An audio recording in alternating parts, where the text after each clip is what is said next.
Bismillahirrahmanirrahim. Assalamualaikum warahmatullahi wabarakatuh.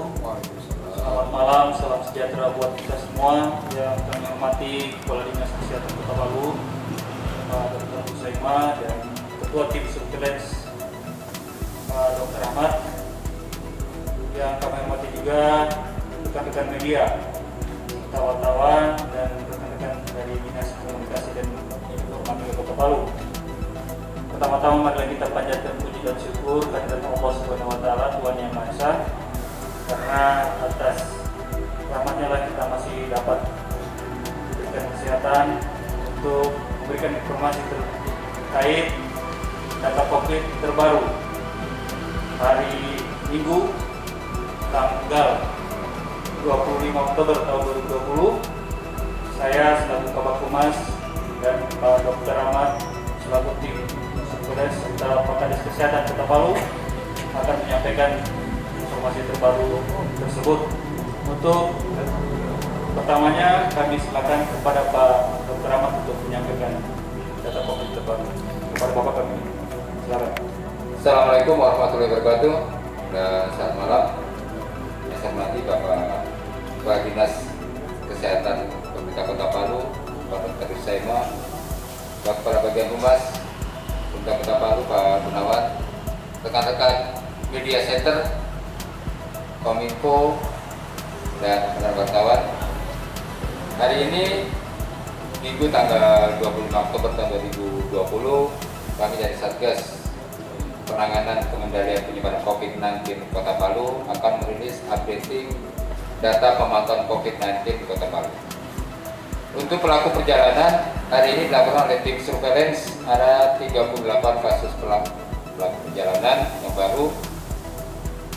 Untuk kasus orang tanpa gejala, hari ini dilaporkan oleh tim surveillance 13 kasus baru. Untuk kasus orang dalam pemantauan, hari ini dilaporkan oleh tim surveillance 1 kasus baru. Untuk kasus pasien dalam pengawasan, hari ini tidak dilaporkan kasus baru. Untuk kasus terkonfirmasi positif COVID-19 Kota Palu, hari ini dilaporkan ada 6 kasus baru. 6 kasus baru ini 4 sudah dapat perawatan di rumah sakit rujukan dan 2 di rumah sakit darurat BPSDM. Total yang dirawat hari ini untuk Kota Palu kasus terkonfirmasi sejumlah 92. Hari ini juga dilaporkan oleh tim surveillance 6 kasus terkonfirmasi Kota Palu dinyatakan sembuh dan diperbolehkan pulang. Jika total untuk kasus konfirmasi yang sembuh Kota Palu 210 dan yang dinyatakan meninggal 18. Untuk informasi dari pos-pos pemeriksaan kesehatan di lapangan didapatkan oleh tim surveillance di pos Pantoloan 30 kasus pelaku perjalanan, di pos Taweni Karumba 16 kasus pelaku perjalanan, di pos pemeriksaan Watu Sapu 70 kasus pelaku perjalanan, di pos Bandara Mutiara Sis Jufri 136 kasus pelaku perjalanan. Ya.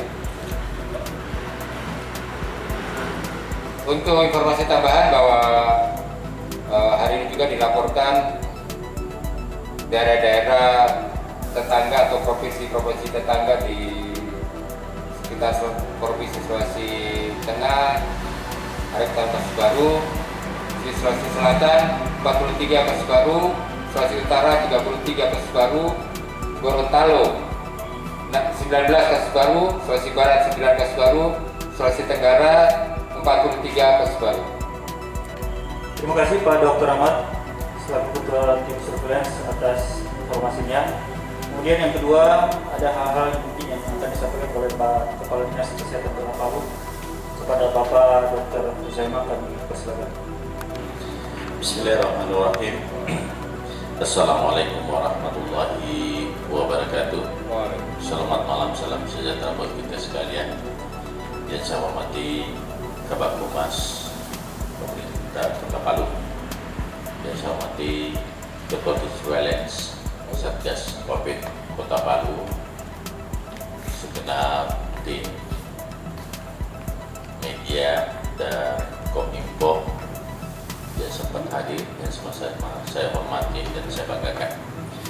puji syukur kehadirat Ilahi Robbi, Tuhan yang Maha Kuasa, karena malam ini, hari ini kita masih dalam keadaan sehat walafiat, dapat mengikuti rilis kasus perkembangan COVID di Kota Palu. Bapak Ibu sekalian, Kota Palu saat ini termasuk dalam transmisi lokal. Artinya sudah ada kasus-kasus yang kita tidak tahu. Sudah ada kasus yang kita tidak tahu yang bisa menularkan kepada orang lain. Apa langkah-langkah yang perlu kita lakukan menghadapi transmisi lokal? Yang perlu Bapak Ibu tahu, para pendengar, bahwa virus itu tidak akan bertahan hidup di luar tubuh manusia. Kalau berdasarkan teori,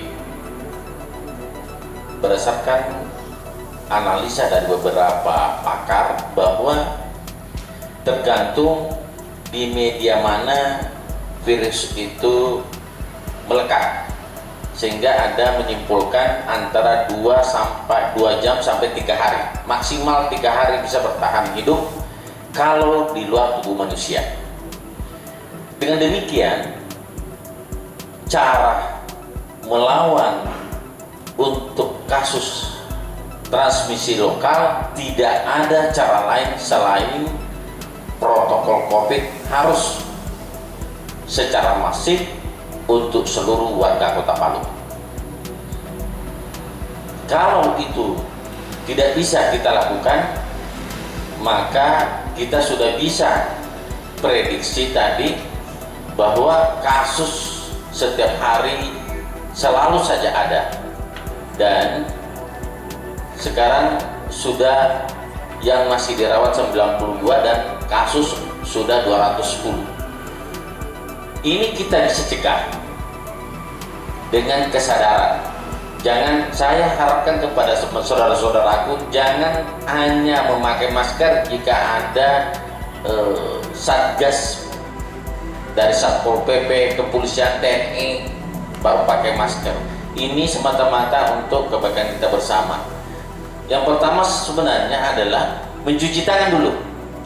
Kenapa cuci tangan? Kenapa? Karena tangan ini habis pegang apa? Sehingga sebelum memakai masker, cuci tangan dulu. Setelah mencuci tangan, pakai masker. Selanjutnya, jaga jarak. Dan yang terakhir adalah bagaimana PHBS, perilaku hidup bersih dan sehat. Kalau ini bisa kita lakukan, artinya sudah bisa kita memutus mata rantai. Biarkan saja kalau virus itu habis dibatukan oleh yang orang positif dan ternyata melekat pada satu tempat, kebetulan tempat itu kita habis berpegangan sesuatu, kita pegang, tetapi tidak sempat memegang wajah dan kita mencuci tangan, insya Allah kita aman. Atau kita berhadapan dengan orang positif dengan jarak 1 meter atau lebih, dengan waktu kontak kira-kira 15 menit, insya Allah tidak akan tertular. Masalahnya kalau kontak lama tidak pakai masker, maka itu potensi untuk terjadinya penularan. Kita bisa lihat bahwa angka kematian ini kita sekarang sudah ada 12 orang yang meninggal. Ini perlu kita waspadai. Kenapa? Virus ini apabila masuk dalam tubuh dan di dalam tubuh kita ada satu penyakit faktor pencetus, ini bisa membahayakan. Untuk itu mari kita sama-sama menjaga keluarga kita, menjaga anak dan istri, menjaga orang tua, apalagi kalau ada penyakit-penyakit yang diderita, itu namanya kelompok rentan terhadap suatu penyakit. Sehingga apa? Kalau kita pakai masker keluar, insya Allah pulang ke rumah kita buka, kita tidak membawa penyakit pulang. Inilah yang perlu saya sampaikan, sehingga cara untuk memutus mata rantai penularan dengan transmisi lokal tidak ada cara lain. Kesadaran masyarakat untuk mematuhi protokol COVID.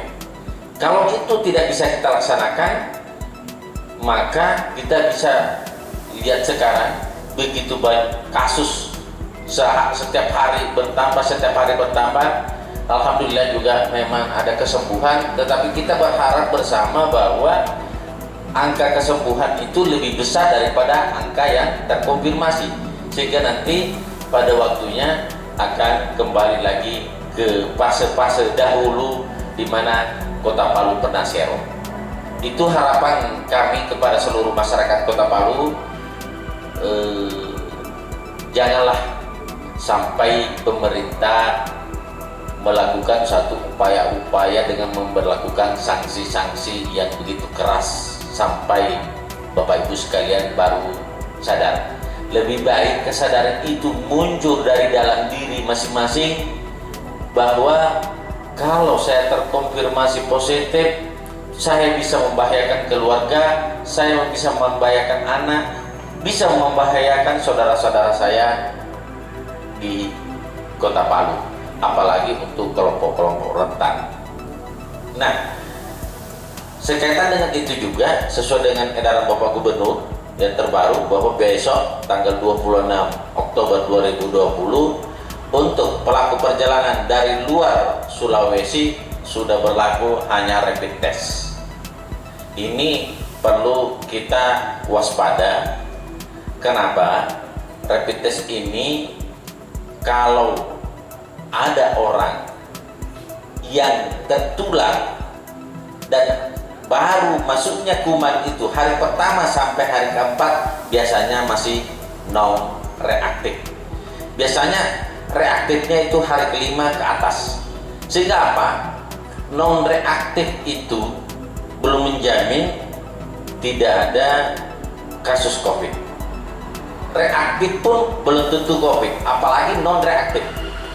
Untuk itu, kalau misalnya kepada seluruh tim di Puskesmas, saya berharap kalau menemukan kasus pelaku perjalanan dari luar kota, apalagi berasal dari zona merah, membawa rapid yang sudah lewat dari 1 minggu, saya berharap dilakukan rapid ulang.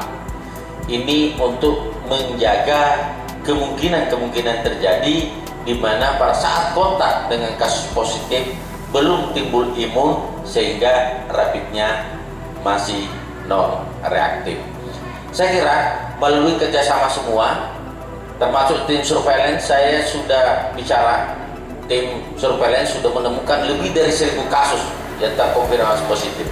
Tetapi pelaku perjalanan dari luar yang masih ada main kucing-kucingan lewat jalan tikus pakai cara-cara yang tidak terhormat, itu yang memang perlu diwaspadai, sehingga nantinya itu bisa terjadi penularan di mana-mana.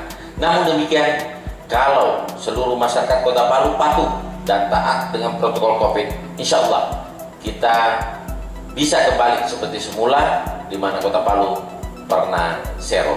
Demikian, karena kalau kasus bertambah itu menjadi beban bagi pemerintah, beban bagi masyarakat, dan akan berdampak juga pada ekonomi dan sosial. Demikian saya sampaikan, lebih kurangnya mohon dimaafkan. Wabillahi taufiq wal hidayah. Wassalamualaikum warahmatullahi wabarakatuh. Demikian rilis berita informasi tertanggal 25 Oktober tahun 2020. Kami selaku tim Satgas COVID-19 Kota Palu mengucapkan banyak terima kasih kepada masyarakat Kota Palu yang sudah menjalankan disiplin dalam protokol kesehatannya, dan juga kami berharap kepada masyarakat Kota Palu kiranya dapat mendoakan petugas kami yang berada di pos-pos pemeriksaan agar selalu diberikan kesehatan sehingga dapat menjalankan tugasnya dengan baik. Wassalamualaikum warahmatullahi wabarakatuh. Selamat malam dan salam sejahtera buat kita semua.